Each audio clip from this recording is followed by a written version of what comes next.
friend. The Mystical American Patriots Society is transmitting to you from beneath 4 million cubic feet of solid granite, in the burning heart of the Yellowstone caldera. This is a variety program for normal sandwich-eating Americans with some concerns about living in a deranged, post-Christian technocracy. So, keep your third eye on the sky and your ear to the ground, as Sumo and Smokestack connect your main brain vein to a higher plane. Are you ready? Stand by.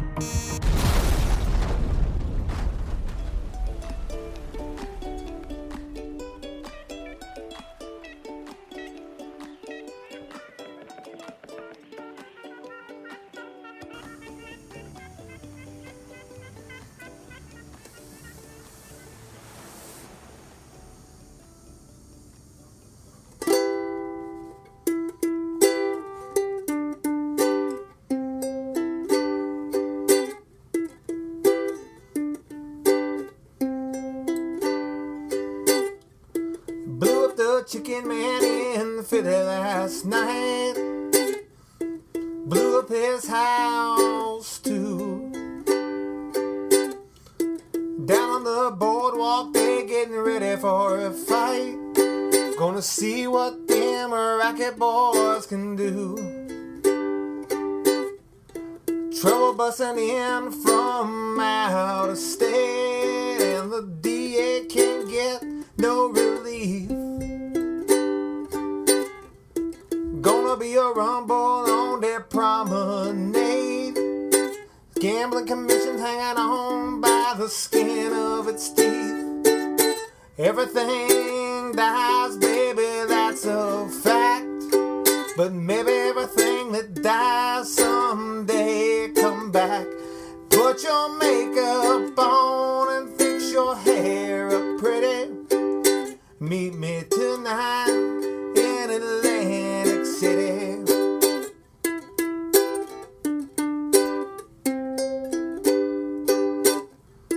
Got a job, try to put my money away, but I got them kind of debts no honest work can pay.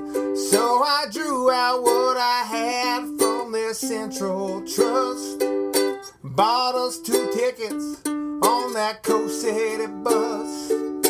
Everything dies, baby, that's a fact. But maybe everything that dies someday come back. Put your makeup on and fix your hair up pretty, and meet me tonight in Atlantic City. Hello, how are you? I'm doing great. How are you doing? I'm good. It's kind of a melancholy song you're singing there. Melancholy? What's melancholy mean? It's a funny way of saying melancholy. Oh, yeah. Is it? Oh, yeah, melancholy. Yeah. Yeah. Now, luck may have died and our love may be cold, but with you, forever I'll stay. Going away out where the sand's turning to gold. So put your, put your makeup on, cause the night's getting cold. That's a weird part, I don't quite know how to sing it. And then he goes back to, everything dies, baby, that's a fact. Maybe everything that dies someday come back. And then, on and on. Yeah. That's by the band, same people that did The Weight. Take a load off. Yeah. That's a great tune. Oh, the band. Yeah. Okay, cool. Yeah, it's by the band. There's one of their... I mean, it's not a lesser-known song of the band. It's just people don't listen to the band much anymore because they're old. That's true. But it's fine. I don't blame people for not listening to things from the boomer time. But there was some good tunes of that. Yeah, say what you want about the boomer era. They had some good music. They had some great music. It was some of the best. People debate this, but their pop music was better than most. Yeah, Fleetwood Mac. I mean, come on. Yeah, I mean, it was just modern pop music is just, there's nothing in it. Yeah. There's nothing. It's cotton candy. Yeah, I think it's because there was still, in the boomer time, there was an element of people who were blue collar. Yeah. Actually singing, Right, yep. Like they came from blue collar backgrounds, and that has been totally washed away. Mm-hmm. And everyone is just faux blue collar. Yeah. Like the nearest you got is maybe Taylor Swift, who pretends that she was a country bumpkin, but really her family is like a record producing mogul family. Oh, really? Oh yeah. I didn't know. That's why great. she had a record produced when she was like 15, because her Right. dad owned like a record producing thing. Wow. Or, you know, and I mean, that's not to say she couldn't sing and play, but Yeah. but you know, she doesn't. The soul isn't there. It doesn't hurt, when your family are record producers. Right. The soul is not there in modern music. No. I don't know how to bring it back. I mean, I guess, what'd you call it? There was the indie craze, with Mumford and Sons. Mm-hmm. They would try, right? They Yeah. had they tried to get a little bit of but they were British, Mm-hmm. and nothing happens with the British, No, I think their time on the world stage is past. Yeah. Yeah. There's a guy I like, William Elliott Whitmore. He's a blue collar guy that sings. He's got the song of the blackbird is a mighty clear on a morning such as this, and all those useless pains and fears, things that I won't miss. The morning glories and the Queen Anne's lace, baptized by the wind. These inspirations are my saving grace. These times we're living in. These guys can do stuff like that. It has a little bit of that soul from the time before, but. And he's singing about nature in a way that tells me that he's actually seen nature before. Yeah, William Elliott Whitmore lives on a farm inside a house he built with his own hands. There you go. So I don't even know who that guy is, but I can hear it in his music. You hear it in his exactly. Yep. And in the band's music, you can hear that they really lived the life of like a wandering vagabond. Yeah. Bard. Yeah, I think little. You ever listen to Little Feat? Yeah. Yeah, I think they fall into that category too. Yeah. You can hear a person's soul in their music, and when you just hear, and what you get out of today's music is plastic. Mm-hmm. You hear the spiritual sound of plastic. Plastic soul rattling around inside them. Yeah, but you just got back from a big trip. I did. Yeah, man. You went out west? Yeah, me and my boy, we drove. We were going all over the Southwest. Uh-huh. Our furthest point west was Petrified Forest and Painted Desert. Beautiful. On your recommendation, which did not disappoint. It was really cool? nice. Yeah, it was really cool. I think my favorite was El Malpais, which is a lava field surrounded by sandstone bluffs in New Mexico, and you can just hike into lava tubes and climb the bluffs. And it's BLM land, Bureau of Land Management, so it was more or less abandoned due to COVID. So there were a few visitors and no rangers or staff of any kind, and we had free run of the place. It was really cool. Yeah, COVID has brought a lot of blessings. Yeah. In disguise. Yeah. Which is the rewilding of the world. Mm-hmm. And people just being locked in their house. Now, did you go out in the backcountry at all? Not much. I mean, my son's still pretty young, so he's not gonna get that far. But we did get off the beaten path quite a bit in Petrified Forest, and it was kind of funny because at Petrified Forest National Park, you sort of drive around in your car and you stop at all these different points of interest, and you walk out to the edge of the bluff, and there's a railing and a sign explaining what you're looking down upon. Mm-hmm. And my boy said, "Hey, Dad, I thought we were gonna hike in the desert." And I said, "You know what? Let's go, son." And so we hopped over the rail, and we climbed down the bluff, and kind of scrambled and made our way down, and we're exploring all the cool petrified wood and all the neat stuff down there. And I look up, and there's just all these people like looking at us, thinking, "What are those guys doing?" They're off the sidewalk. Yeah, they're all. I can't believe they crossed the railing. How can you be off a sidewalk? And it was a great teaching moment. It was a great father moment because I said, look look, Jack, look what we get to enjoy because we are bold. Yes. And none of those people up there get to enjoy what we're enjoying right now because they're not bold.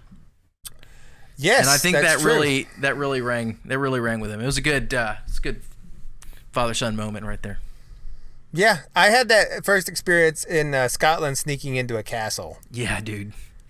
I snuck into a castle because it was a castle. I forget, it was Castle Urquhart or something. It sounds Scottish, yeah. Yeah, and it's that castle that's on Lake Loch Ness, like the one with Nessie. Right. And we were there, and I was looking for Nessie, obviously. And I wanted to go into the castle, but there was like a fee, and I didn't want to pay the fee. Mm-hmm. So I just waited till after dark, and snuck into the castle. But then, I guess they had cameras because like the police showed up. But so I scrambled. Me and my friend scrambled over the other side of the castle, and went through a series of sheep tunnels. Are you familiar with sheep tunnels? No. So sheep will bore paths through thorn bushes. Oh, cool. Okay. Like they just walk. They trample, and there'll be like tunnels of within the thorn bush that the sheep just. And so we just go through these tunnels, and then we full close. I jumped into Lake Loch Ness, like up to my head, and just sort of sat there in the middle of the night, like 2 a.m, until the cops went away. And that was the most. It was a very scary experience because I never really believed in Nessie at all. Right. I bet you did while you were in the water. But at 2 a.m, under a full moon. Yeah, man. Like in a completely silent night, just up to your head, you're thinking, I'm about to get grabbed by this monster in the water. Yeah. But also I don't want to go out and have to explain that I was in this. So I just sat in Lake Loch Ness for a good 30-40 minutes, just sort of up to my eyes, sort of coming up with for a while, until the police drove away. And then I sort of swam down a bit and got out and went back to the place I was staying. Came in all wet, and the lady that was there was like, "What were you doing?" And I said, "Looking for Nessie." And then I tramped past her in my wet shoes, back into the. What a great story. Back into the thing, and she said, I said, I figured maybe you better find her at night. I didn't say. I just said looking for Nessie, and then just left it at that. Yeah. But yeah, when you get to have more experiences when you're bold like that, and it's a lot more fun to discover something when you're not supposed to be there. Did you happen to see my sundial I built in the middle of the petrified forest? I didn't notice any. No, sorry. Okay, it's probably still there. I built it a long time ago, but it's the middle of the desert. Mm-hmm. Not a lot of rain or wind, and the rocks I used were quite heavy. Okay.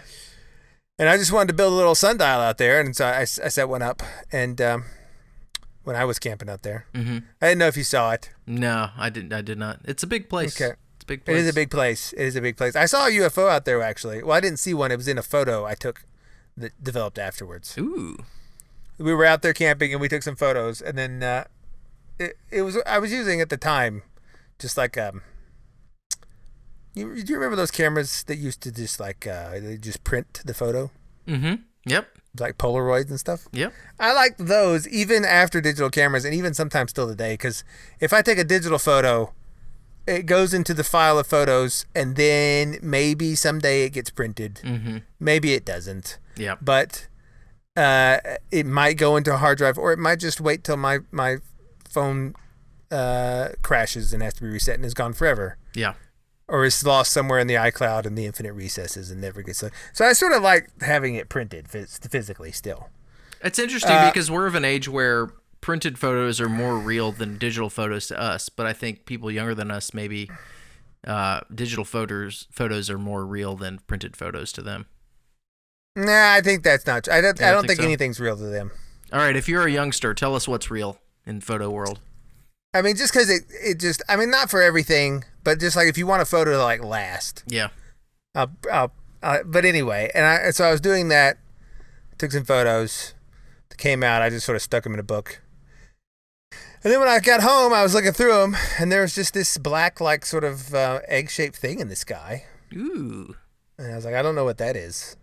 It could have been anything, but who knows? It is sort of that kind of place. The Southwest is America's UFO hotspot. Mm-hmm. Roswell, and of course, a lot of it is just tourism. Like, we need to have some reason for people to come to the desert. Well, everybody out there are New Agers too, and I think they're looking for UFOs. They're all crystals, all on ayahuasca trips, all of that. Unless you're a Mexican, and then you have a different thing going on. Right. But if you're a white person out there, you're a New Age person. Yeah. So it has that sort of vibe. Were y'all camping the whole time, or hotels? We did some camping. We had to evacuate into the car one night because the wind was so strong on top of this mesa that the tent couldn't take it.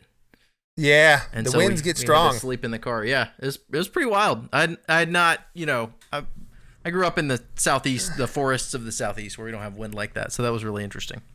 Yeah, the desert is a different animal. People get thrown. Now, did you see the stars at night? We did see some pretty good stars. Yeah. Yeah, it's very good. It was nice when you get out there way away from the city lights and stuff. Yep. I didn't see any UFOs though, or rattlesnakes, and it wasn't for lack of trying. Yeah. The rattlesnake thing is somewhat over. They only live in certain pockets. Okay. You see some of them out in Death Valley, which is it's a interesting place to visit, but it's not fun because it is just so hot. I think I was there one time and it was 130 or something. Good night. It was insane. You walk outside and then you like your clothes to your touch feel like they just came out of the dryer. Wow. Just because you're standing there. And like the little button, how your blue jeans have a little button. Mm-hmm. The bucket. Yeah. My skin touched that at one point while I was walking out there, and it like burned me, like my hand. Man. And I was like, this is very unpleasant. So you're just walking around in shade all the time, and all the birds out there are drinking blood. Yeah. It's rough. It's a rough life out there. But yeah, what did you see? Now, how was the? Give me your overall impression of the country state from your. I assume you road tripped. Did you? We did. Yeah, we drove all the way out there. So you crossed a wide range of the country. We sure did. Tell me about the state of it. Is it as bad as it appears in the media? Is it worse? Is it better? Mixed bag. Okay. The Southeast is sort of in varying states of recovery. Most of this is going to be framed around my COVID stuff. So okay. Most of the Southeast is recovering from COVID, and some people are breaking the programming. People are kind of going without masks more. It's mixed. When you start getting to Mississippi, Arkansas, I saw noticeably less masks. And then we got to Texas, nobody had a mask on. The only people, and this is going to be interesting politically, the only people I saw in Texas wearing masks were people that worked for corporations that had like a nationwide mask policy, regardless of what the local governments had to say about it. Yeah, okay. Which I really feel bad for those guys. And we've got a little mailbag on that topic, which we'll come back to that later. But Texas was almost like nothing had ever happened. They're rocking it. As soon as you cross the border into New Mexico, it was 100% masks and general paranoid behavior. I don't know if the entire state is like that, but the I-40 corridor was like biosurveillance, biosurveillance dystopia. And I've noticed that too. And it when you travel, you notice how absolutely insane it all is. Yeah. Because it's like literally 100 miles south of here, nothing's happening. Yeah. But then over here, people are acting like the world is ending. Yeah. And it is completely psychological, and like the bent of a totalitarian government. We were standing out in the weird. It's super weird, and my son and I were standing out in like the blowing wind of the open desert, and we were talking to this guy from like 10 feet away, and he wanted to show us his map, and he got real awkward and couldn't quite figure out how to ask permission to come close enough to me to show me what he was talking about on that map. And I just said, come here. I said, don't worry. Come here, dude. Don't worry about this. Come here. Yeah. And he finally like, okay. All right, it's going to be okay. And he like comes close enough to me. Like, I don't think he was afraid for himself, but he was afraid like how I would react. Because everybody's afraid of what other people are thinking more than... I don't think many people are that afraid for themselves anymore. I don't think anybody is. They're all afraid. It's like everyone... There are some. I know some that are genuinely afraid for their own sake. But on the whole, most people are like, no one's afraid, and yet they're all fear the other person is. Yeah. We're being governed by each other's perceived irrational fears that may or may not actually exist. Not even their irrational fears that exist, just the perceived maybe exist. That might... It's insanity. It is. This is no way to live. No. It's not. Like... Society can't live this way. We have to stop it. Everybody, just stop. But yeah, it was weird crossing borders into entirely different worldviews. I mean, it was like a parallel universe at the border. Very strange. Yeah. Very strange. Yeah. Did you get into Nevada at all? No, we didn't. We didn't do anything in Nevada. Mm-hmm. So you did Texas. Mm-hmm. You went down the I-40. We went down I-40. And then on the way back, we shot up through northern New Mexico, which is beautiful. New Mexico is so beautiful. Yeah, New Mexico is a great state. The society in New Mexico is sort of in sad shape for a lot of different reasons. But it's like the West Virginia of the Southwest. That's a good way to put it. The natural New Mexico would be was better off if we gave it back to Mexico and just made it Mexico. Yeah. It would be a more healthy place. Yeah. But the Pecos Valley and coming up into ranch country and into the Oklahoma Panhandle, all that was just all sorts of awesome. Beautiful thing to see. Yeah, really enjoyed it. Did you get into the really flat part of like Oklahoma? We did. We did the whole Panhandle where it's just a sea of wheat in every direction. And you could stand in the middle of the road for 10 minutes and not see another car. Yeah, we did all that. That's delightful. All of our listeners should do that. If you're an American, you should road trip across America at least a few times in your life. Absolutely, 100%. Because it's you really get a like. I have crossed the country on road, both north to south, and east to west. Yeah, like coast to coast and border to border, pretty much. And it's a great experience. Every time you do it. And there's 10 different routes you can take, and they all have cool stuff on them.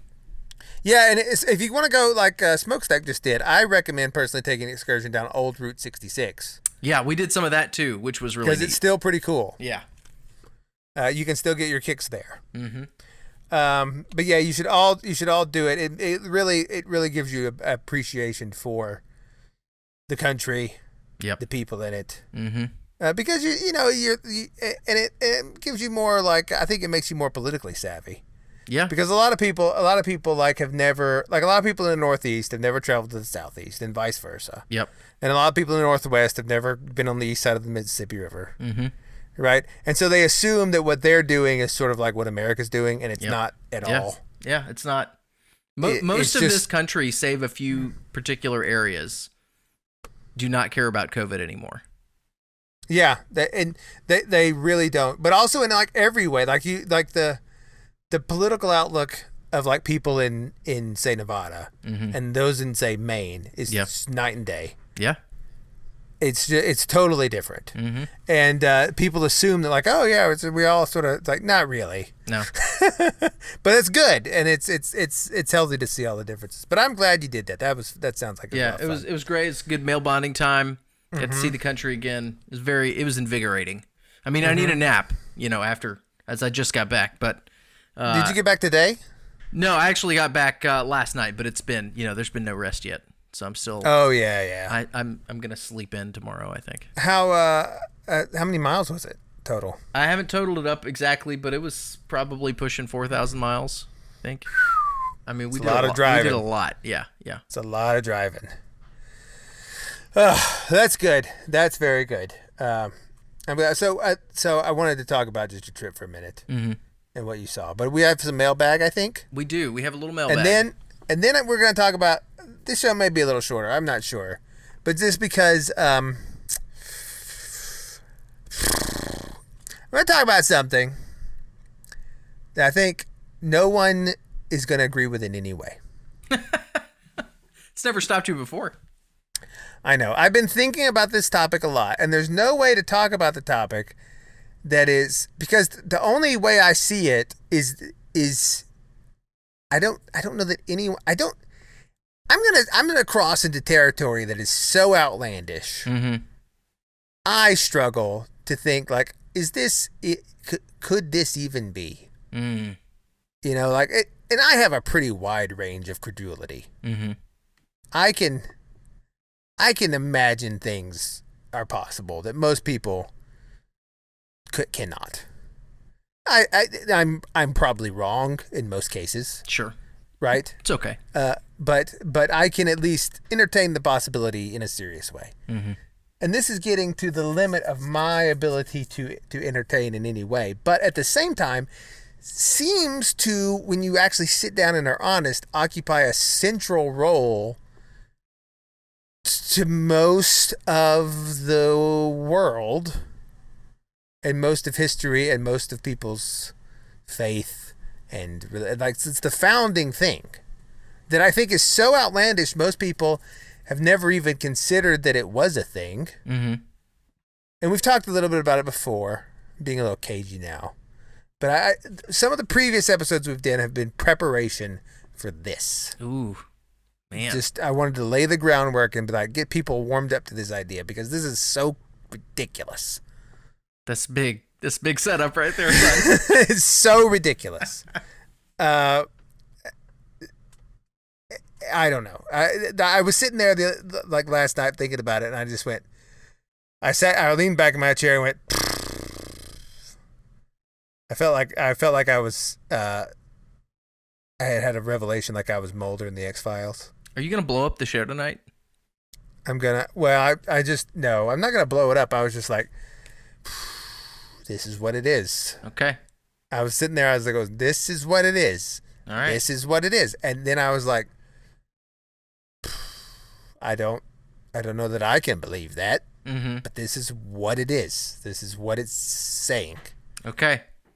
So, anyway, let's do mailbag first. Okay, let's do mailbag. So, first, I got various thank yous and plaudits about the segments on dating advice, which we will continue. Although, because I was lost in the desert for a week, I don't have a lot to say about it this week. We'll continue with those things. You're really helping a lot of young men. I think we're doing a little good with this, so I want to continue. And so one of the things we're going to talk about on the next show is where to find suitable women today, because that's, I think, uniquely difficult. But more on that later. But we got some nice feedback from Lanky Elvis and from our buddy Rick, and from Havarti McFly asking some questions. And so we're gonna touch on a lot of that next week. But we did, and Lanky Elvis particularly had some very kind compliments that were very inspiring. But I do have a question. Well, lanky kids need help more than anybody. Yeah. Because, there's only, if you're a lanky kid. Yeah. Or a lanky young man. Like, let's say you're a lanky high schooler. Uh-huh. There's only two paths. Okay. Of the lanky kid. Right. One is to be just a total nerd. Uh-huh. And the other is to be a skateboarder. Uh-huh. And no one has ever been lanky and not been one of those two things. And so if you weren't a skateboarder, then you just had a lot of social problems.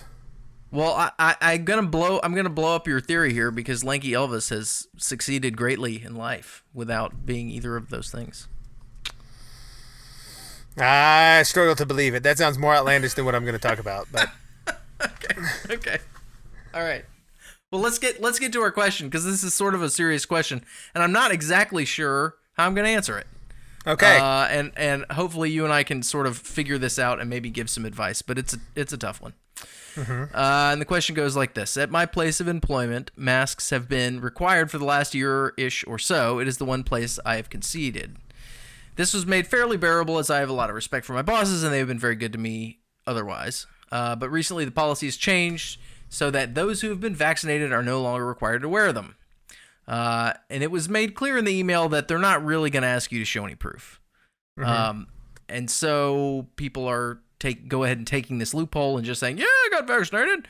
But I think the questioner's conscience may be troubled by this, just outright lying about vaccination, even though the rule is obviously stupid. So I guess the question is like where's sort of the line on being honest about this topic, or standing up to something that is wrong, and how do you weigh the risks of maybe losing your job, and how to pick the right fight and not pick a stupid fight. And it's a tough question. And so I think one thing I would want to say is that it's righteous to stand up to this. But if you're going to do it, you'd better think very practically about the potential consequences of standing up to it, and you better have a plan. Like, you're not just going to run off and charge at this thing and say, no, I'm not wearing a mask, or say, if you're asked, are you vaccinated, say, you can't ask me that. Or maybe you can't say that, but you just need to think about what are the possible consequences to you taking a hard line on this. Now, on the subject of lying about your vaccination status, I consider this whole regime of privileges for getting a vaccine to be a great and grievous evil upon our land. Agreed, yeah. It has no business in America. It is 100% anti-American, and it's anti-human. Agree on both counts. And therefore, I personally would have no problem lying to somebody who is trying to get me to do this, because that person is my enemy. And there are plenty of examples in the Bible, King David among others, of lying to one's enemy strategically. Okay? Like, I really don't have a problem with this. Now, if you do lie about it, you're giving up the opportunity to maybe do your part to change the situation. And I think if there were enough, particularly in a company that needs competent people, I'm sure our anonymous writer is very competent in his job. I can go back and edit that later. Wink, wink. He's very competent in his job, and probably a very valuable employee. And so if enough people like that said, listen, it's wrong for you to ask us to do this. There's not a precedent for this. This is a violation of our dignity, much less our rights. I think that's a worthy battle to fight, which you would forego the opportunity to fight it should you lie. But nobody wants to, lose their job and not be able to put food on the table. So you need to think very practically about that. But I think it would be justified in a sort of a just war sort of argument to lie about your vaccination status. What say you, Sumo? Well, so here's my thoughts on the matter. One, as far as like, there's a point where society gets to a place and it's like, if the game is a BS game, then it's fine to play BS back. Like, it's like, because at some point you're playing like, oh, the floor is lava, and then you go, oh, well, I have lava boots. Yeah. And they're like, oh, okay, you got lava boots. Because at some point it gets so ridiculous that you're like,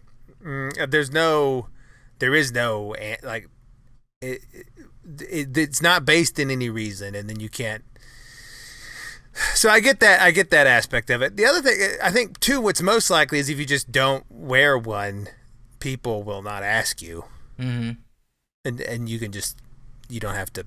I think a lot. It sounds like that's what they're hinting at. Like, look, this is the thing. We're writing this to be PC, but also no one's going to ask, and so you don't have to make a thing of it. You don't have to pick a fight where there isn't one. But then B,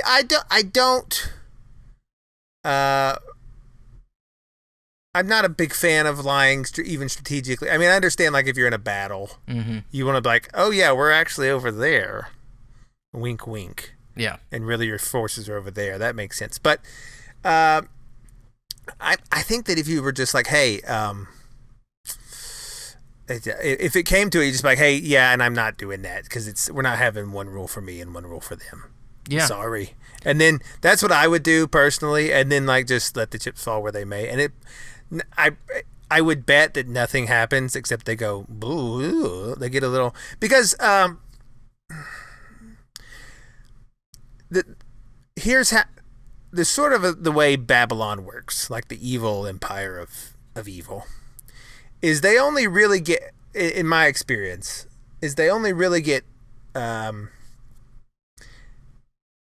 it's a thing built on dependency. Mm-hmm.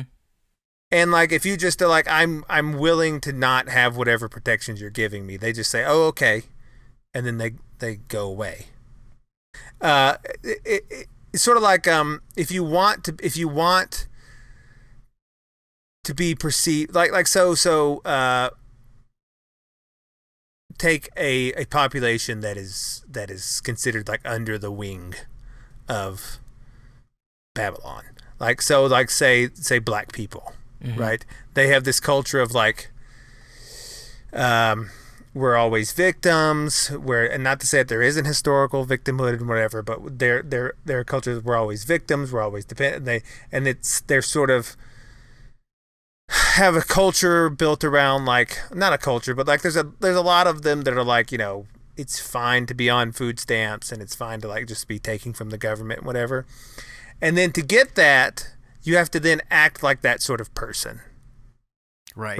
And white people that are like, you know, trailer park people do the same thing, meth heads and stuff. Yep. You act like that sort of person, and so you sort of fit into that mold. And like so black people that want to like be like, they don't want to fit the stereotypical thing, and they want to have a good family and a good job and stuff. They don't. It's weird how the protections of Babylon fall away. Yeah. From that sort of person, right? Yep. And so you have to, or like the gays, for instance, if a gay person says, you know what, I have this desire, but I think it's wrong and I'm not going to do it, then the system attacks them, mm-hmm. right? The privilege, but because they're no longer saying like, yes, I'm submitting to you, and allow me to wallow in whatever thing I want to wallow in, and then I will submit to you, right? And I know that may be neither here nor there in his specific case, but what I'm trying to get at is a lot of times if you just say, no, I'm not going to do this, nothing really, like you think things will happen, but really nothing happens most of the time. Yep. Because the it's there for people that wanna. Satan serves a role, you know, like the evil empire serves. It's like people that want to give up their time because they feel that the weight of being responsible for their own actions is too great. The weight of making moral choices for themselves is too great. The weight of like making intellectual choices for themselves are too great. It will offer you someone to do those things for you and say that it's okay. Like, for instance, there was that comedian, Jimmy Dore.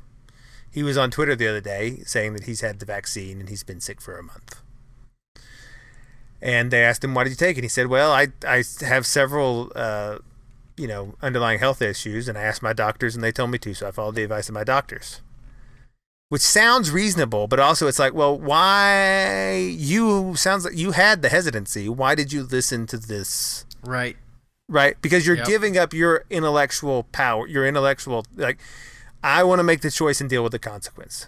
But but Babylon will always offer you someone to make the choice for you, and then also take away your responsibility for the consequences. It's not as hard as everyone makes it out to be to see the baloney of what's going on, mm-hmm. but you have to be brave enough to make your own decision and stand by it without some expert advising you or confirming you or whatever. Yeah, or because all the protections of like, well, I did this because it was the thing that was said to do. Yeah. And people are like, oh, okay. But if you don't do that and you make a mistake and you're wrong and things go south, then people are like, you should have listened to the right. But nobody that follows obviously stupid advice from a expert doctor type pays the price for that. Like nobody questions their decision to listen to their doc. Well, some people do, not nobody. But society doesn't. But they don't stand alone. Right. With the consequences of their decision. Right. It's like, well, you were doing the thing, and you poor thing. Yeah. You know, and whole populations can get caught up in that sort of Babylon dependency. Yeah. And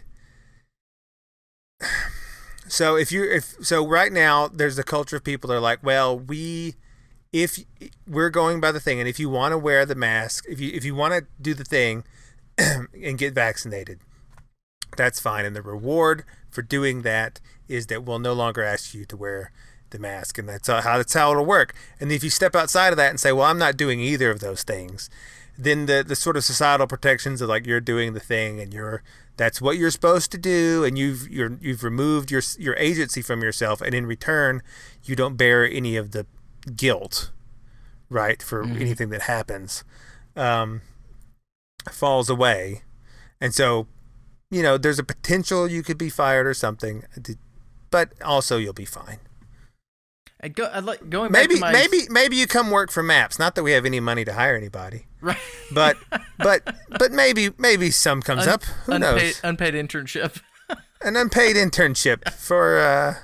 Well, going back for a second to my strategic lying, it occurred to me that if you're working for somebody with whom you have to strategically lie, as if they are your enemy in war, maybe the bigger question is, why are you working for them at all? So it's like if you're in a situation where that's your consideration, you've got bigger problems, which maybe that's not. I doubt that's the way our questioner looks at his job. Mm-hmm.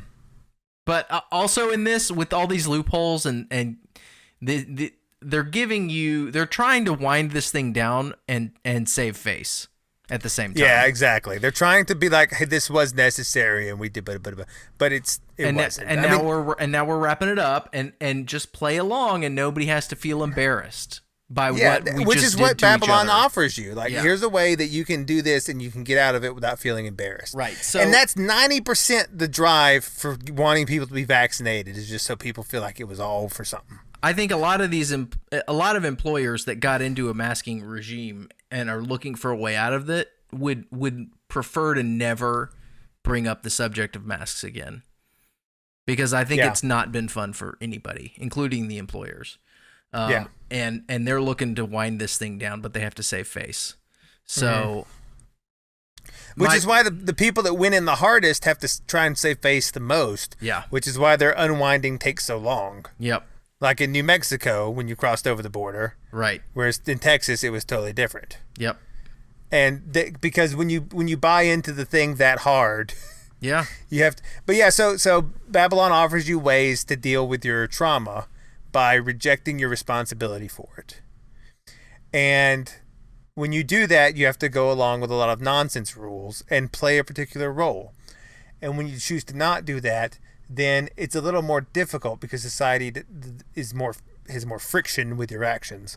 But also, most of the time, nothing really happens. People are just like, "Oh, okay," yeah, and then they leave because I think if I were in that job, if I were in that situation, I would show up to work without a mask on, and I would do everything I can to avoid any discussion of it. And most other people are probably wanting to do the same. Yeah, they don't want to discuss it either. I don't think anybody wants to discuss it. Yeah.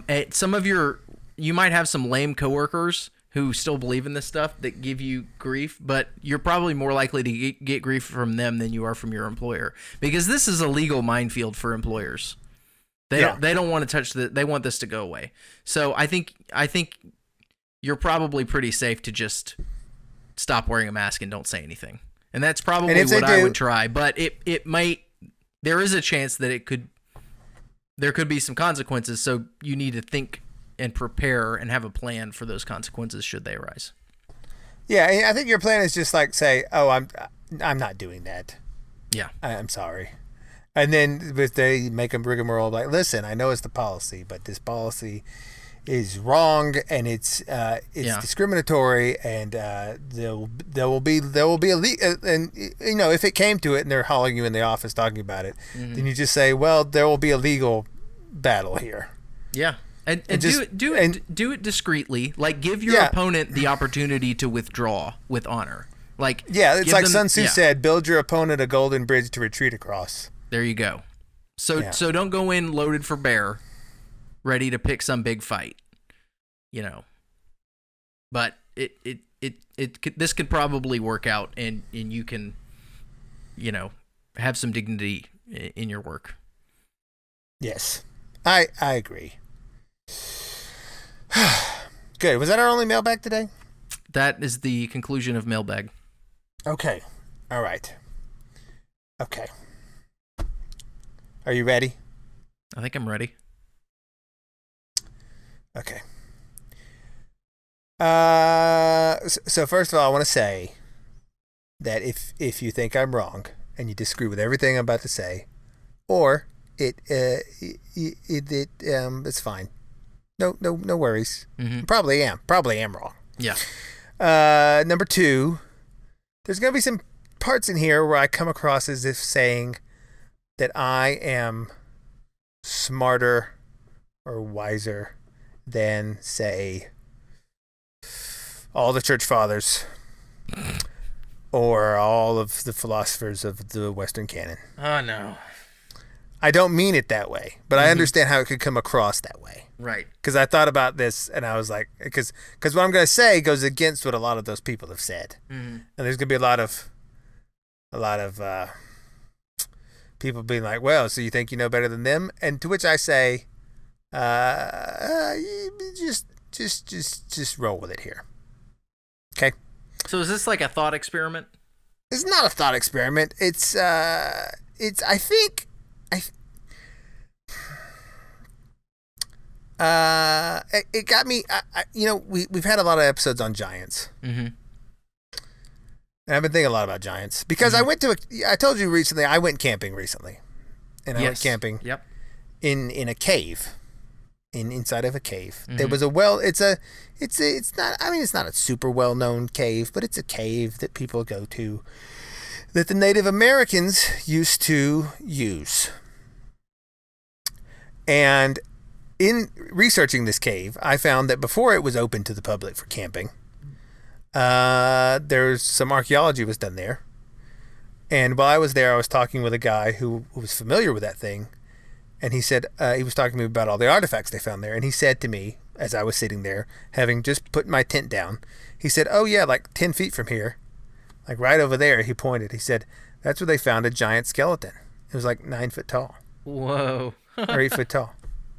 And I went, what? And he says, yeah, there was like some giant, I forget what they called him. But it was just this giant guy, like, big. Like, and he said, they try to talk it down like it's only 7 something, and maybe it was, but other people I've heard say it was bigger, like a really big person with like giganticism or something. Mm-hmm. And I was like, that's weird, because I've been thinking about all this. So, and while I was there, I had a very interesting feeling experience. Okay. Not really anything that could be described in words. It was just like I was in a place that had some deep history. Mm-hmm. Okay. So, in any case, my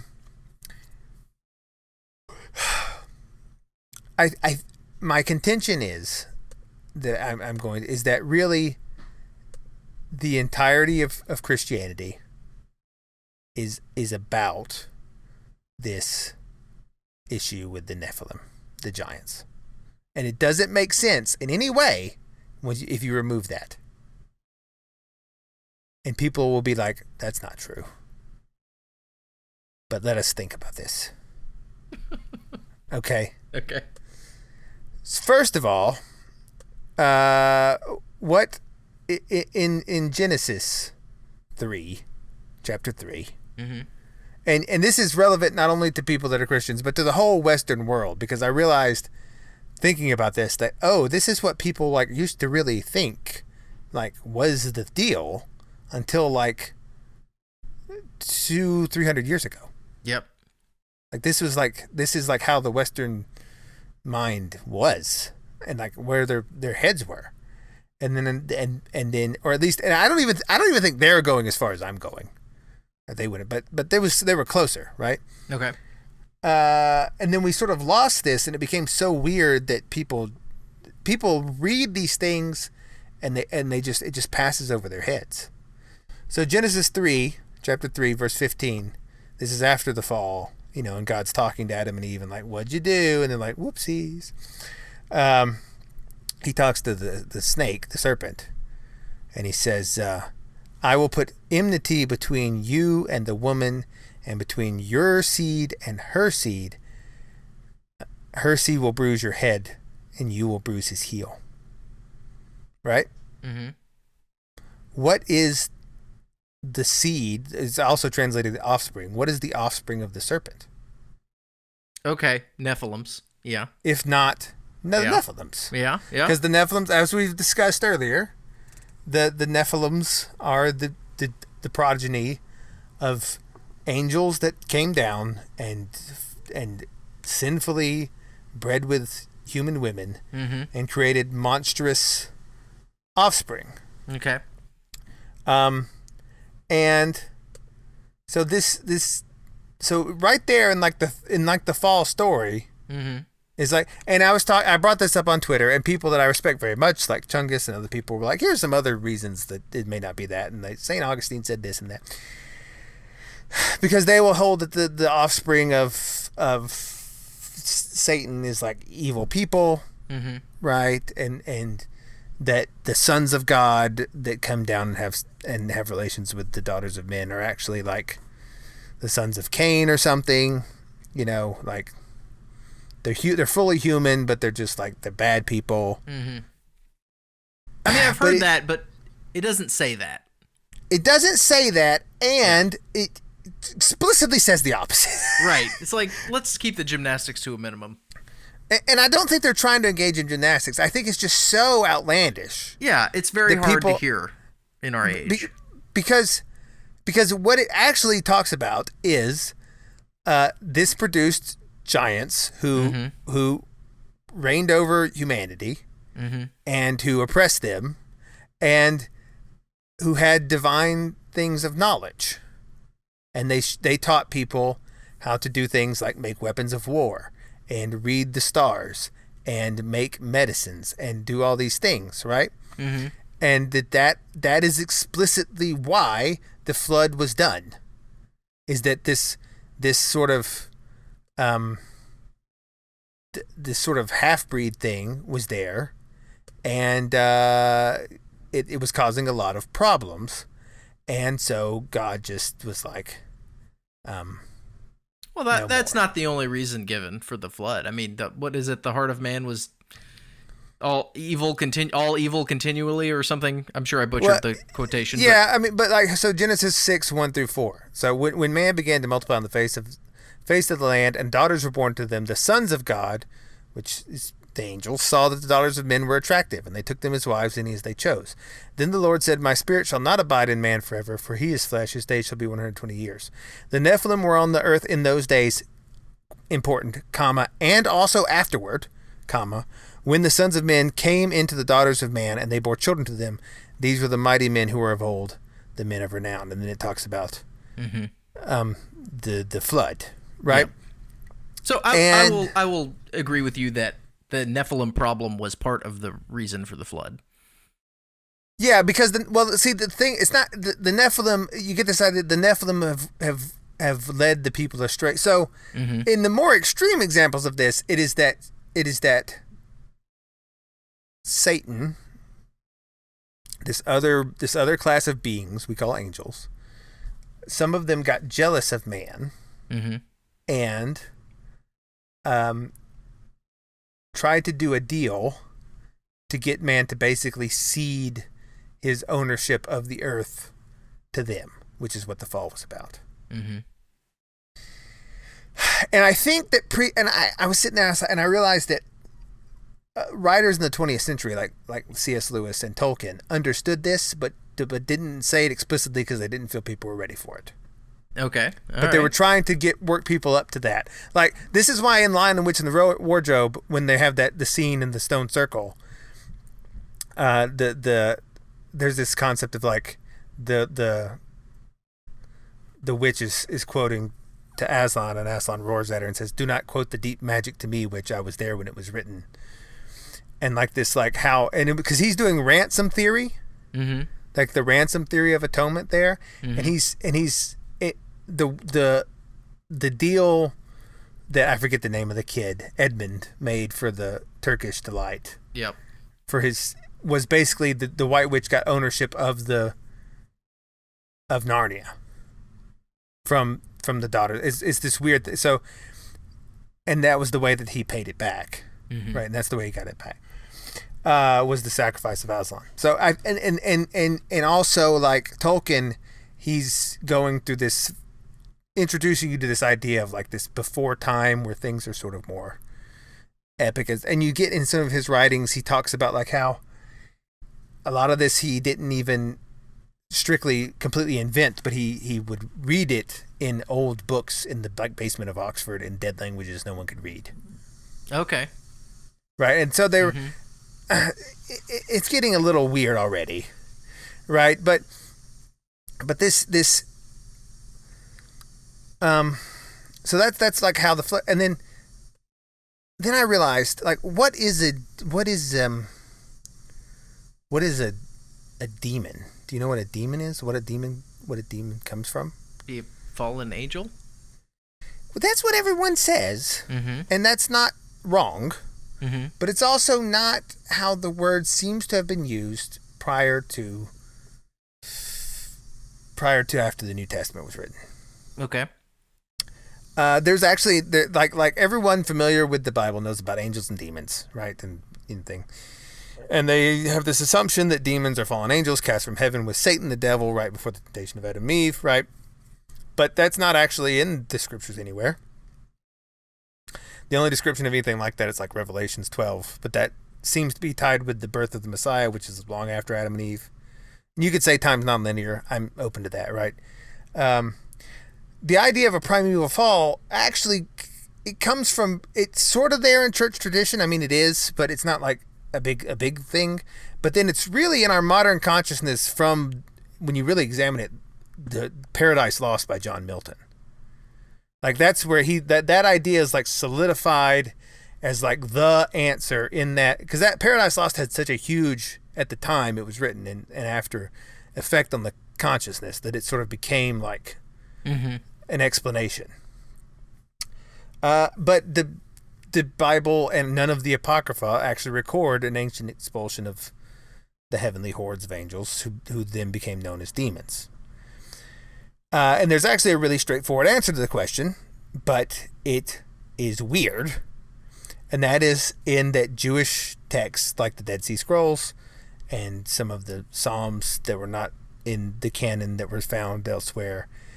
And there's incidentally, this seems to be also pointed to in the New Testament writings like from Paul, is that the demons are the disembodied spirits of dead Nephilim. What? I know. That's what I said. Okay. That's actually seems to be the answer. This explanation, I think it's really quite secure in the biblical text. It just isn't quite obvious because we're not familiar with all of the ancient references. But I think an ancient reader who lived during the Bible times, these would have all been quite obvious. Right, so I'll read you some things. So I read the Genesis 6:1-4 when it talks about the angels came down and they were the mighty men of old. Right. Okay. Okay. So that's there. So in the same region, the Mesopotamian region, and the Mesopotamian religions that were not Judaism, ancient Judaism, there were these divine beings who have the same place and actually probably the same name origin, called Apkallu, Apkallu. Okay. And they were likewise in the flood story. They were dispensers they were demigods. They were sort of like divine beings, always gigantic, who came down and they dispensed divine knowledge. And the story goes, as you read in Gilgamesh, that because Gilgamesh is actually one of these Apakalu. He's actually called the Lord of the Apakalu. Okay. So Gilgamesh is like a demigod. He's basically a Nephilim, right? And so the story told by the Mesopotamians is that the Nephilim are actually good, and that they are the people, that the gods in heaven are mad at us, and the demigods are here to sort of rescue us from them, because in the Mesopotamian flood story, the gods in heaven the humans are being too noisy and irritating, and so they just need to be wiped out with the flood, and the Nephilims, the Apkallu, they come up with a plan to preserve divine knowledge in humanity so that they could make civilization again. Mm-hmm. And that plan was to father children with human women. And this plan worked, and some of the quasi-divine humans survived the flood, the Apkallu, and rebuilt civilization with their great wisdom. So it's the flood story, but turned around. The God in heaven is bad, and these Nephilim are good. Right? It's flipped upside down. And there's this thing called the bucket and cone. I don't know if you're familiar with bucket and cone.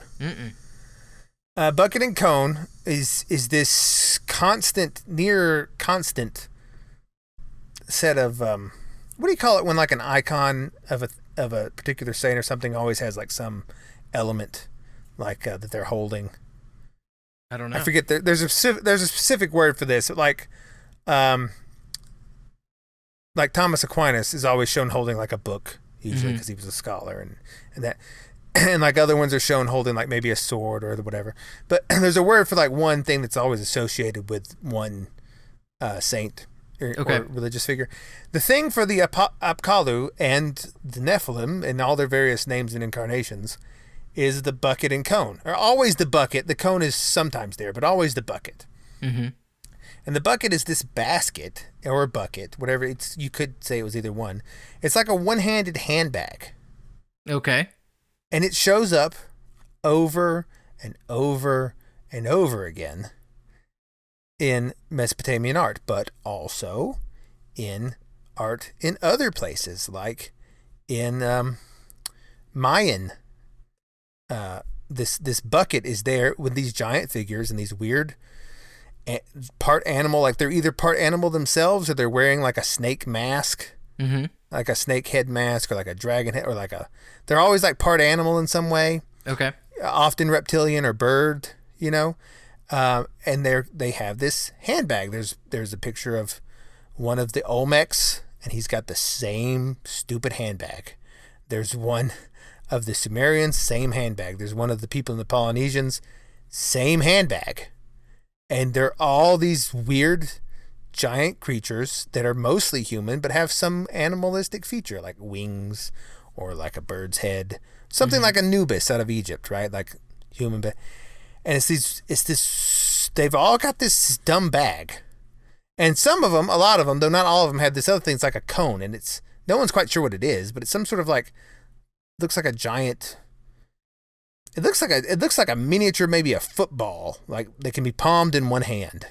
Okay. And people have said that maybe it's like a seed of like a pine cone or something. That's why people say it's a pine. I don't know where they get that. I guess it might look like a date palm or like a pine cone or something, but no one is really sure.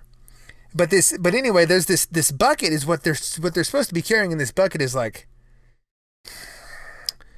maybe holy water, maybe like it's a symbolic representation of like bringing divine knowledge. Okay. And it's everywhere, all over the world, and it's the same bucket. It's very strange. And if you just look at like bucket and cone, you'll can pick this up. But so we've got that, and then so in that Mesopotamian story, each of these Apkallu, which are present all over the world and all have basically the same features and all carry the same stupid purse. They're divine fathers with giant children, and the here's the thing: the Apkallu are simultaneously in Mesopotamian writings, cuneiform, called Matstari, which translates to the Watchers. Mm-hmm. Yep. The Watchers, right? Because they're the Watchers, and so you might say, well, what does that have to do with demons? And the answer is, like in Deuteronomy 2:11, Anakim who are counted as Rephaim. So Rephaim is like a subset of Nephilim, Mm-hmm. and that takes a while.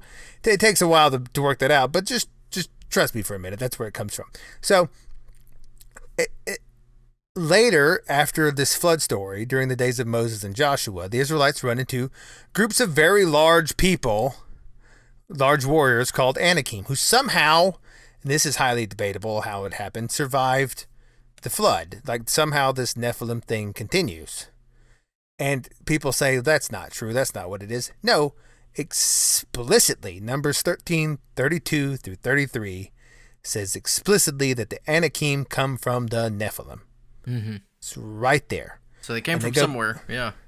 It says they're back. The flood was meant to wipe them out. Mostly it did, but these people right here are them. Which is why when they send the scouts into the land of Canaan for conquest, they come back and say there are giants in the land, and we were like grasshoppers in their sight. They're big. Mm-hmm. These big, horrible things, right? And so what you see there, and this also, it makes the Bible make more sense. Like the Bible it seems to not make sense only because people aren't being, I think, in my opinion, totally honest with its own internal logic. Because the 10 Commandments are thou shalt not kill, and then on the next page, God is like, now go wipe those people out. Yeah. And the reason for that, it has a different twist on it when you realize that he's pointing to the races of the giants that are half demon. Mm-hmm. And that's what it is. It's like not like the Canaanites are bad because they're part fallen angel and they're giant, right? And when they die, they leave behind spirits that are demons, and you got to get rid of them. That's why they have to be gotten rid of. They're not like he's not like in most cases sending attacks against completely other like human people. Mm-hmm. Like this is why it's like it gives it a whole different twist about like this violence element in the Old Testament, right? Okay, so the key to understanding how these giants were perceived as demons in the biblical material, and an idea which got like a lot of focus in Jewish writings produced after the Old Testament, is that term Rephaim. In the Old Testament, Rephaim, which is Rephaim, are described as giant warlords in Deuteronomy 2:8 and 11, 3:1 through 11, and Joshua 13:12. But also as frightening, sinister, disembodied spirits, the shades of the underworld called Sheol in Hebrew. And it says that it makes that connection to the Rephaim in Isaiah 14:26 and in Job 26. The disembodied spirits of these giants were therefore associated, using the same name, the Rephaim are both these giants, but then after they're dead, in the later books, they're identified as the sinister shades of Sheol. Right? The disembodied, and there was something everyone feared, right? They also have another awful association. There are nearly 10 references in the Old Testament, in Samuel and in Joshua and in other places, that refer to a place called the Valley of the Rephaim. And this is adjoined to another valley, the Valley of Hinnom, also known as the Valley of Son Hinnom. And the reason that's important is because in Hebrew, Valley of Hinnom is Gehinnom, which is where Gehenna comes from. Gehenna, which is what Jesus is actually talking about, which gets translated as hell. Mm-hmm. So when Jesus says hell, he's saying the Valley of the dead Nephilim, which is strange. Like Gehenna is the Valley of Hinnom, which is the same as the Valley of the Rephaim, and that's why it was the bad place. Because that's where this is where the demons, they were locked up. Because when they get destroyed, they are locked up under the earth, right? So it eludes most Christianity and because I don't know why. I think it's just so strange. Yeah. But there's not a place for it in our modern worldview.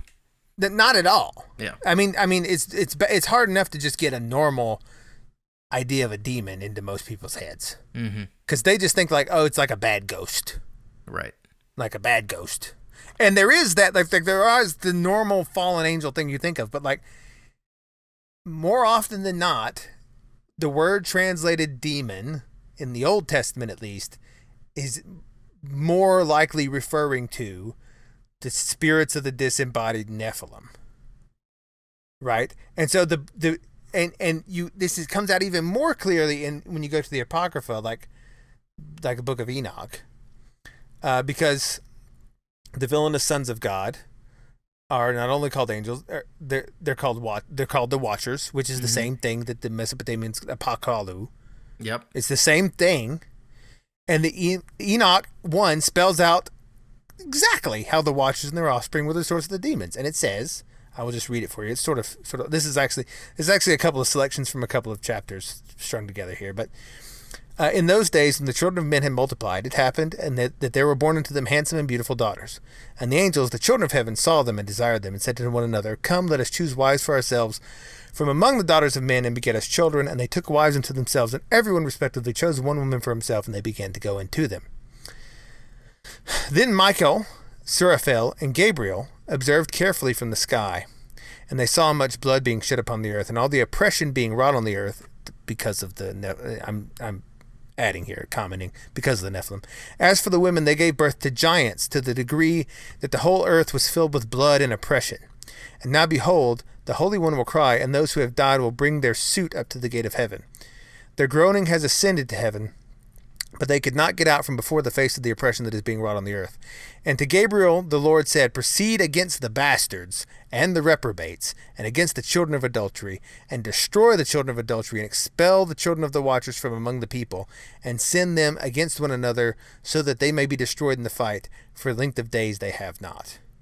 And when their children had battled with each other, and when they had seen the destruction of their beloved ones, bind them for 70 generations under the rocks of the ground, until the day of judgment and the consummation, until the eternal judgment is concluded. But now the giants who are born from the union of spirit and flesh shall be called evil spirits upon the earth, because their dwelling shall be upon the earth and inside the earth. Evil spirits have come out of their bodies, because from that day they were created from the holy ones that became the watchers. Their first origin is the spiritual foundation. They will become evil upon the earth and shall be called evil spirits. Right there, boom. And the book of Enoch, while it is not canonical, it is quoted by New Testament authors in the Bible. Yeah, like they thought highly of it. Mm-hmm. And this is a lot of times our translations try to get a little more holy than God, and they would be like the illegitimate children, but the actual translation is bastards. Proceed against the bastards. Mm-hmm. God says, go kill the bastards, basically.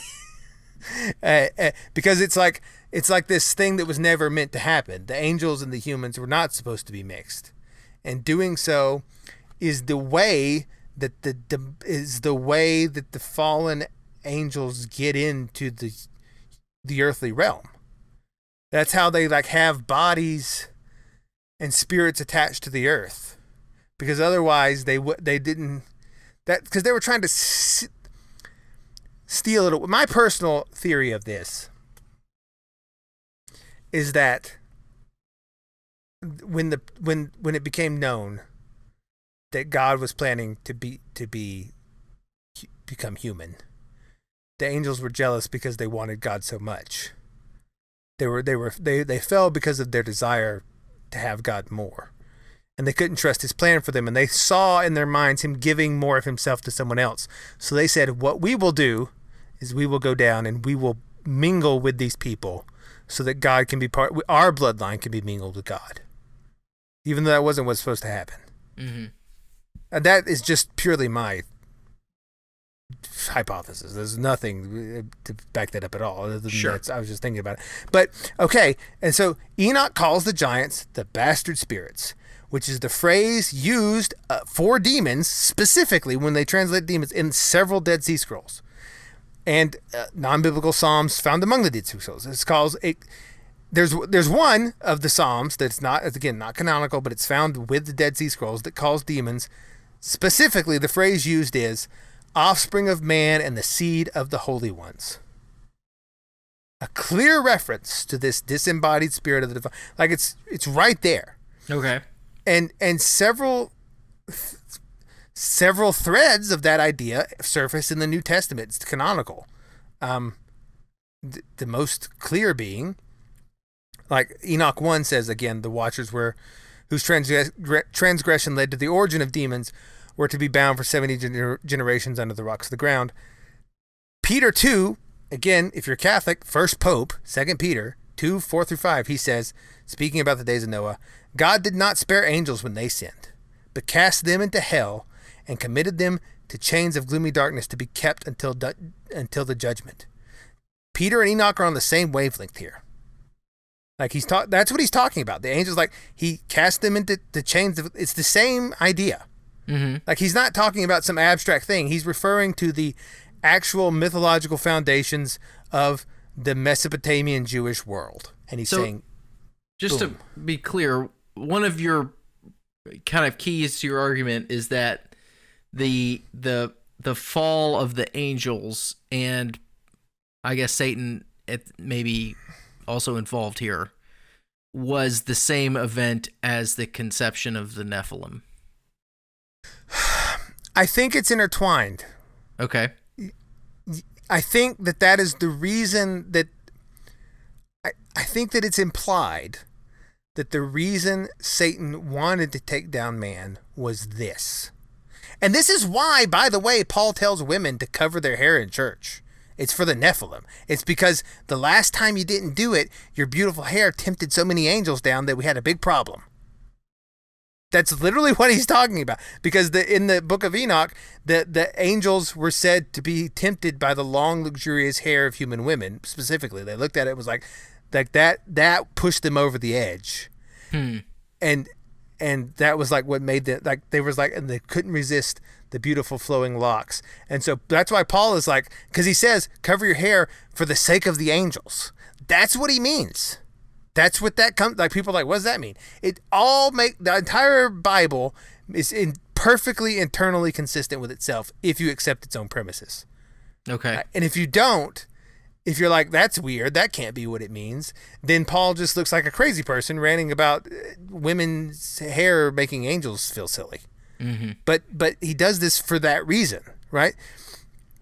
And so if that appears to be what the demons, and so it's this really what it is, and it also makes the incarnation make more sense, because here's the thing, it's like a I'll put enmity between your seed and her seed, right? Because it is God picked a side in this sort of like weird genetic war, if you want, or like a war of the bloodlines or something. Mm-hmm. God picked a side, and to win the war, God had to be incarnate in one side or the other in some way. Like this is why the physical, like this is why it's like it, and it has to be more. It had to have that physicality. Not that all the other reasons are not also valid. People are like, it had to be saving our bodies and the whole, yes, but it also is tied to this thing, because it appears that in Genesis, because they mention it all together. It's like the Nephilim and the sons of the angels coming down. And in Enoch, it is talked about that way also. Like some of them come down and they do these things, and it's sort of like one fall. It's like this is why that the angels had it out for humanity to begin with, is because they appear to have been jealous that God seemed to be picking man over them, and so they said, well, if that's the case, then we will mingle ourselves with men, so that we will also have access to God in the same way. Mm-hmm. That appears to be the implied story going on here. And then because the Nephilim are like demigods, they're part pure spirit, their spirits hang around the earth in a different way and become these evil roaming things. But so when like that's why like I've mentioned in that show Gog and Magog, in the story of the conquest of England, the guy picks him up and he throws him into the ocean, and that's often how the Titans were defeated, because it's the same story all over. Like then the Greeks, like some of the Greek translations of the Bible used to just translate the Nephilim as the Titans. Yep. The Titans, and like there's the Norse myths where they have to defeat the frost giants, and it's the same thing, and they're always throwing them into the sea because you're putting them back into the primordial chaos. Right, that's what that symbolizes, and it's probably real. Also, they were probably also thrown back in the sea, but that's why it's symbolic that Jesus casts the demons, which are the disembodied spirits, into the herd of pigs, which then run into the sea. It's the same. Yeah, it's like it all ties together when you accept this fundamental premise that that's what it's about. Not to mention walking on the water and stilling the storm at sea. Right. Yeah. Right. And moreover, this requiem word that I talked about, it is also at some points was connected to the term like abortion or stillbirth or because the idea being that sometimes the union of the two species of human and angel didn't quite work out, and it produced things that didn't live. Okay. And so that it's all there, and it's not only limited to Mesopotamia and Near East cultures in the Bible. It's like I said, that stupid bucket thing and the Nephilim-like creatures are all over the planet in ancient texts. And so somehow they are said to have survived. Some segment of them survives the flood in some way, and there have been many theories offered of that over the years that, again, people don't read anymore because it's so weird. But people were like, one of the Jewish scholar was like, oh, maybe one of them hung on to the side of the ark, right? And that was sort of dismissed. But another one was like one of Noah's daughters-in-law must have been carrying Nephilim seed at the time, right? And one of them stuck onto the ark. But the other explanation is just that they came down and made children with human women in the past, and then they did that again after the flood, and so they just started over. Yeah. And so this whole the conquest of the Israelites through the Near East and through what is now like Jerusalem and Israel and all that was mainly the driving of the ridding of these remaining. It's their version of like Joshua going through and killing the Canaanites is Thor going through and killing the frost giants. It's driving out the giants, and then the idea being that after that, the remnants of those fled to the other corners of the earth, reigned over other people for a while until they were also driven out, because they were not. The giants were very powerful, but they were not.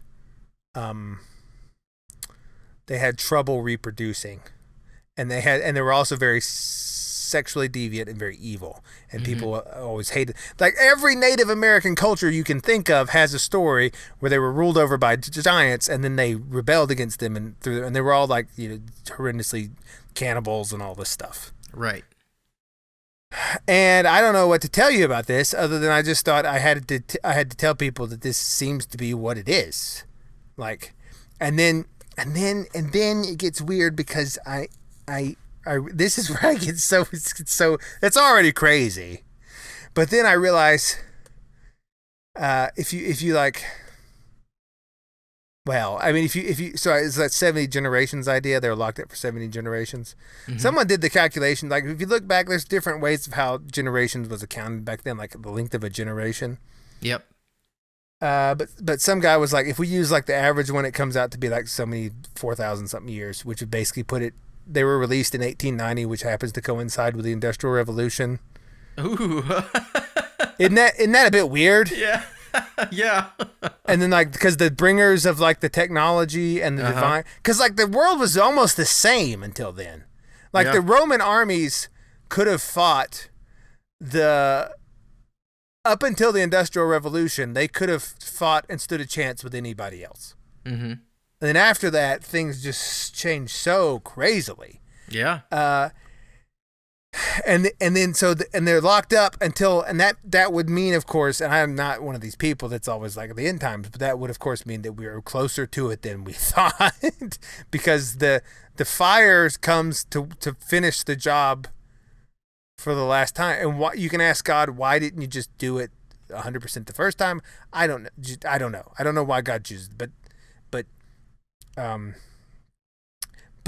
see, there were all these reliefs of these in these ancient artworks. They're always like I said, part reptilian, maybe part bird. And then I got to thinking, what is the UFO lore? But they're constantly reptilians. They're tall reptilians. They're tall avian-like creatures. They're tall Nordic-like things with these weird. It's very similar sounding. Yeah. And they come from the sky. They're the fallen, like the fallen stars, like the. And then I was like, well, maybe the government is trotting out getting people used to UFOs, because one day they're just gonna bring one out and be like, yeah, this giant thing is here's your new ruler. But don't feel so bad. Conservatives shouldn't feel so bad, because they're actually in the middle of a battle with Nephilim. Yeah, I mean, and that makes it very difficult. But yeah, that appears to me, the more I look at it, that appears to me to be like basically what the story of the Bible is trying to tell you. It's like this, and it's a throwaway line. It only really mentions the Nephilim in one by name, like in that one or two instances, or three. Sure. And I think it's done that way on purpose, because God would know how much of an issue this would be for later. Be like just it's there if you want to see it. Mm-hmm. But if you don't, I don't think not knowing about it like prevents people from getting salvation and stuff. I don't think but it's like it's there. It's like it's there if you want to see it. It's there. Well, and it's not even hidden. It's like right in the open. You just read over it because it's so weird. You're just like, what? And you just pass over it and you think it means something else. Well, that information is there for a reason. And I think that the idea that there were Nephilim on the earth both before and after the flood needs to be reckoned with by modern Christian scholars. Like, I don't appreciate just glossing over any part of the Bible or brushing it under the rug because it doesn't fit. Like I said, it makes all of the actions. It makes Paul sound less like a crazy person. Mm-hmm. Because if he's mostly dealing with the problem that Paul is presenting people, and he's talking about, is mostly bad angels. Like, you read Paul and you're like, what is he going on about? And you're like, oh, he's mostly talking about an issue with bad angels.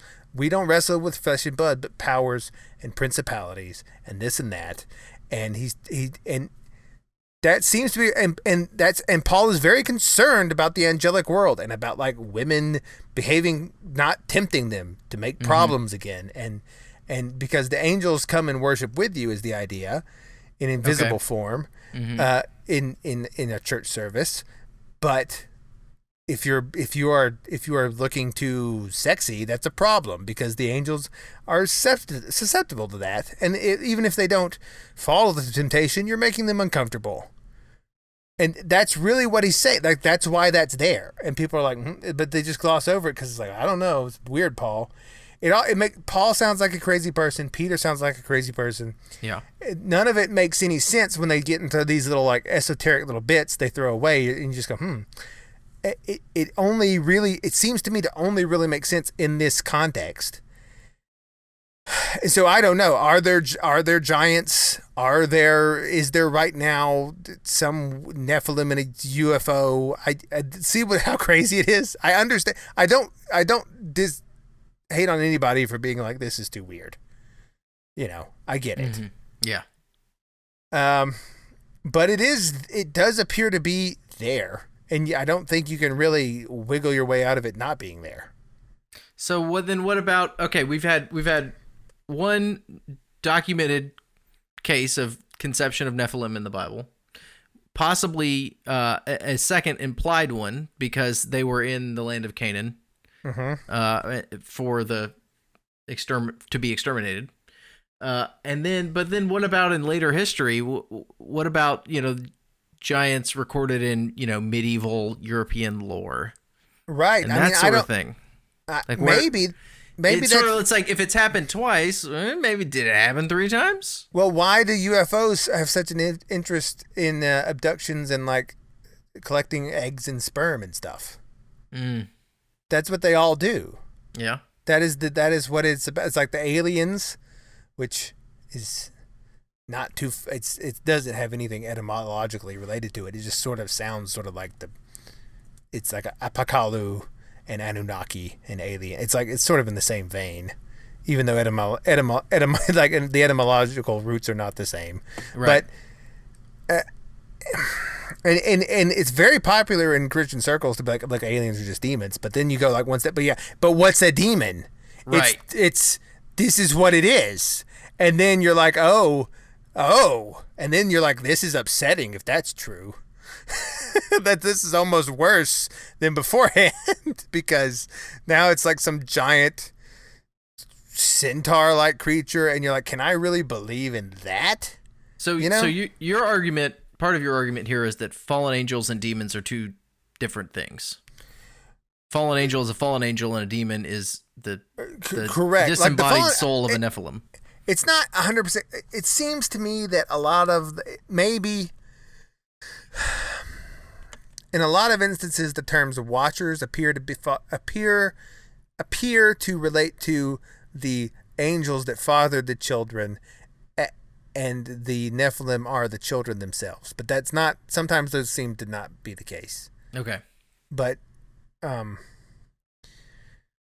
yeah, I mean, it's not like a fringe belief. This is like the whole thing. This appears to be like the mythological basis on which like the whole thing rests upon. I mean, like, and the Second Temple Judaism wrestled a lot with this issue. There was even an apocryphal book called the Book of Giants, which talked about some of the same stuff. And it even brings in like this is where Michael comes in and why he's the one that throws Satan. Like this is where their war happens, like Michael and Gabriel and all this. This is like the backstory of all that. So are you also claiming that for a good deal of church history, the Canaanites were supposed to be Nephilim or descendants of Nephilim? I think it's pretty obvious that that's what they are, and I mean, like I said, in it says it explicitly in the Bible. It says it in Numbers. It's like these are, in Numbers 13:33, we saw the Nephilim there. The descendants of Anak come from the Nephilim. We seem like grasshoppers in our own eyes. I mean, it's right there. It's boom. I mean, it's not even implicit, but people are like, what does that mean? And it never gets talked about. No sermon is ever preached on this because there's no podcast about it except for this one. Because it's so weird. It's such a weird idea. People are like, they think, I can't believe that. And then, or people, but I'm just giving you the information and you can do with it what you want. But that appears to be, it makes the Bible actually make sense on its own terms. It's like, okay, this is what they're dealing with. Right. Naturally, you want to be careful with the women's hair. A good idea, Paul. Mm-hmm. If you take that as what happened, you're like, yeah, that is a good idea to do. They really should. You know what, you ladies, you're really tempting fate here. Last time you did this, we got some big giants that ripped our heads off. And so if you want to not wear a veil over your head, go ahead, but don't be crying to me when a thing with 6 fingers that's 15 foot tall with 2 rows of teeth comes and grabs your son and rips his legs off and drinks his blood like he's a Gatorade. So, do you not worry that such a focus on, I guess, an external enemy of mankind in the Nephilim is going to detract from our own understanding of our own internal problem of sin? That is a concern, but I think that we are so far. Most people don't even know this is a thing, right?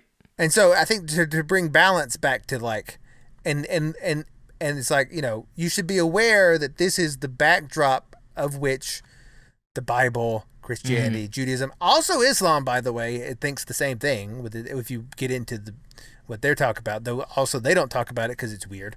And like I said, every pagan religion ever had this thing about the fight with the giants.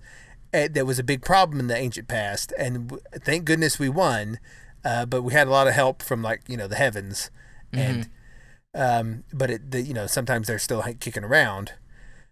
And I think that the fact that no one really knows that that's where this comes from is a problem, and it makes the Bible make less sense on its own terms. Now you can say, well, its own terms are crazy, if that's what it is. That I respect that, but that makes it make it's like this is why they had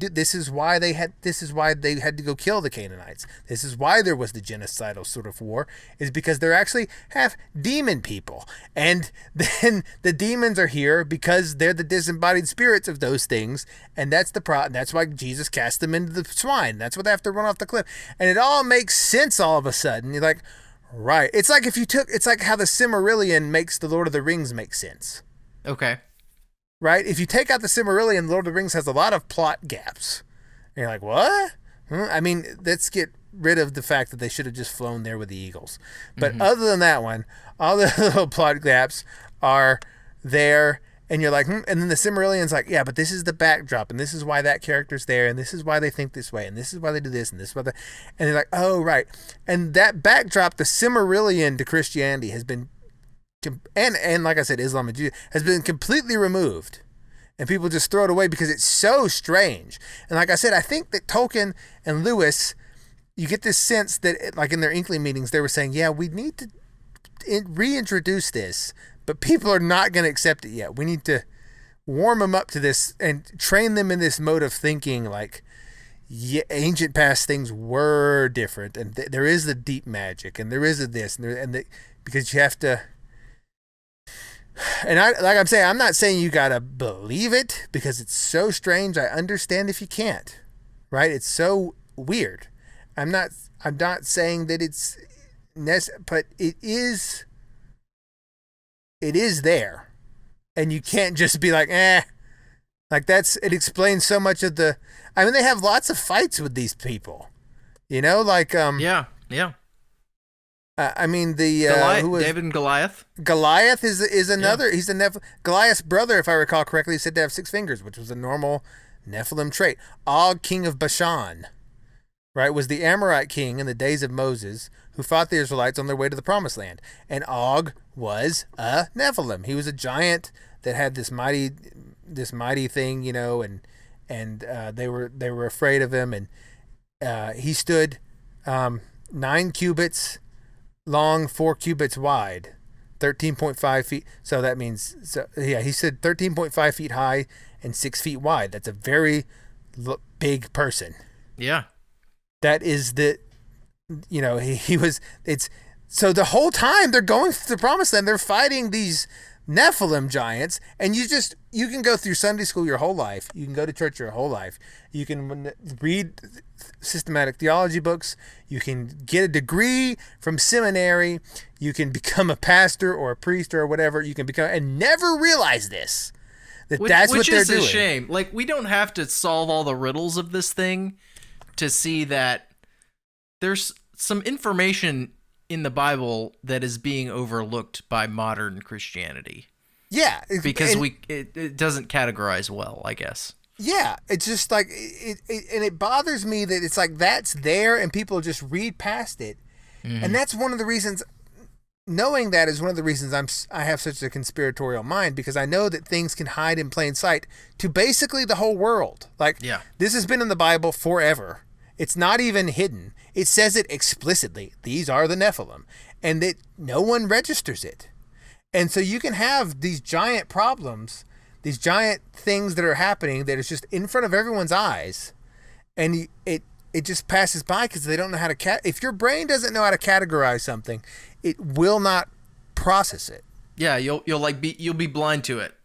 You will. This is the idea in the UFO phenomenon we call a screen memory. Like, someone will run into an alien, or what if they're an alien or a gray or something, and they'll have an abduction phenomenon or something, and then they'll remember, all they remember is I was driving down the road and I saw a 4-foot owl. And I stopped the car, and I remember looking out the side and just thinking, how is that owl tall enough to be looking back at me? Just standing beside my car. Mm-hmm. And then he was just gone, and then I just drove away. And then they go back and they do like hypnosis or something, and like, oh, right. And they start getting really freaked out in their hypnosis session. And then it's like, oh, well, this is not an owl. This is something different. This is something upsetting. Yeah. But their brain didn't have a place for it. And so it just was like, it's like they were confronted with something they didn't understand, had no reference for, and their brain was like, I don't even know what to put on this. Just, I don't know, owl? It's got big eyes. Owls have big eyes. Owl. And then that's there, and then that's just what they go. And that happens like on a cultural wide. If you don't have it's like them with eyes to see. If you don't have eyes to see it, it just goes right past you, and you can live your whole life with it in front of your face and never notice it. And that upsets me because I'm always like, what am I right in front of me the whole time just not seeing? Like, is God just like right here in my face and I just can't see it because it's not in my wheelhouse at this moment? Yeah. You know, like my sin is blinding me to it or whatever. Probably. I think that's probably true. I think if I was a more holy person, I could just look over like, oh, there's God right there, you know, and he's been there the whole time, but my eyes have, anyway, I'm just saying it's there. You need to know it's there. I don't condemn anyone for being like, that's too weird, but just, it is there. Mm-hmm. And you can't get rid of it. And that appears to be what they meant by demons. And it appears to be the whole point of the whole Promised Land conquest. And it appears to be the whole point of the flood. And it appears to be the problem that is recapitulated at the end of time. So, who knows? But just, there you go. There you go. There you go. You haven't sold me on the centrality of the issue to the redemptive story of the Bible, but I am in agreement with you that it is very important information, both theologically and historically. I think because it is why the fall appears to have happened. Like, it's why this appears to be why the demons, or the fallen angels, I should use the term demon. It appears to be why the fallen angels wanted to take humanity out. Okay. So it's sort of a historical background to the fall incident, but it's not the point of it isn't to overshadow Adam and Eve's own failing. No, but it's like I said, like I think everyone is, when you have this and you think Christianity is only about this internal struggle and it's only about this thing, and you're like, look, actually, like, a lot of it is discussing the seed war between like the genetics of angels and the genetics of humans, and people are like, what? And you're like, yeah, look, here it is, and be like,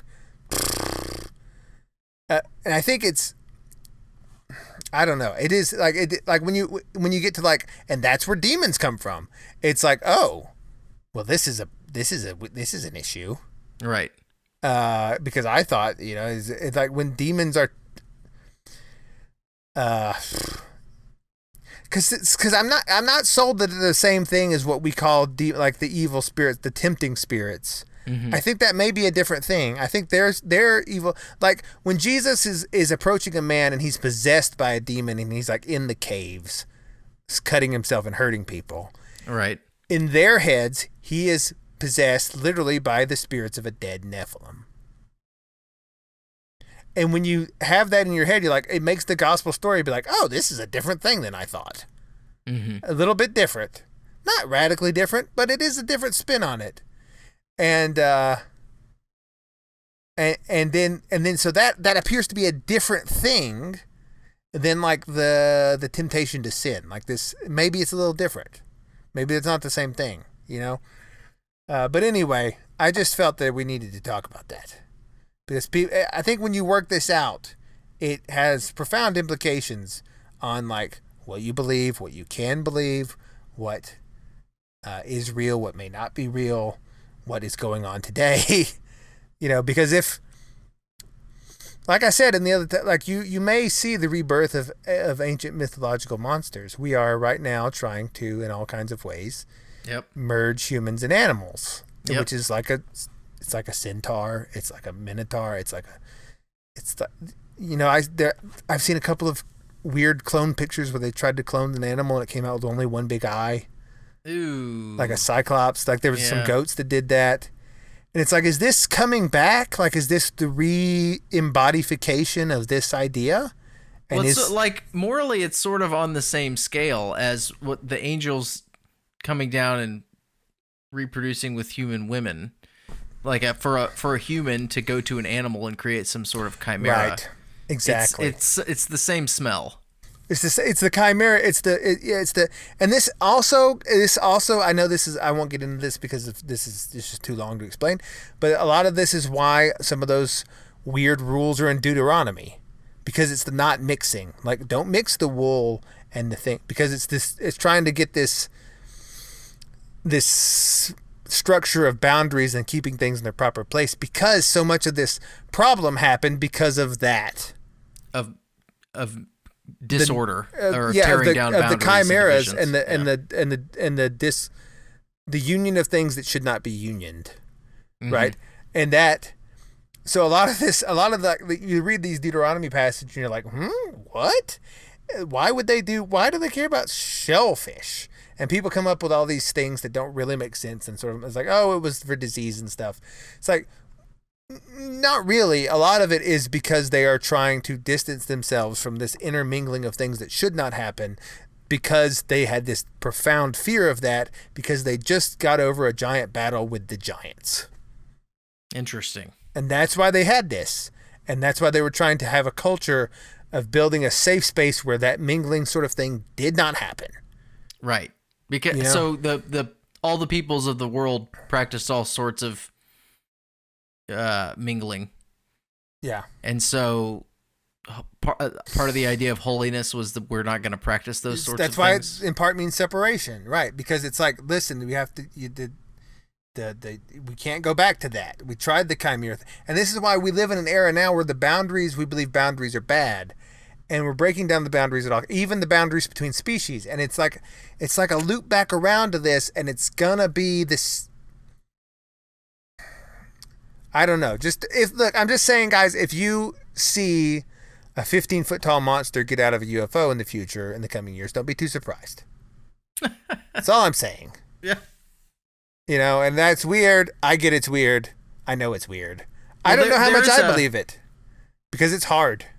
There's a sort of a moral and ethical foundation to this discussion that is, don't tear apart or the divisions that God has placed on creation.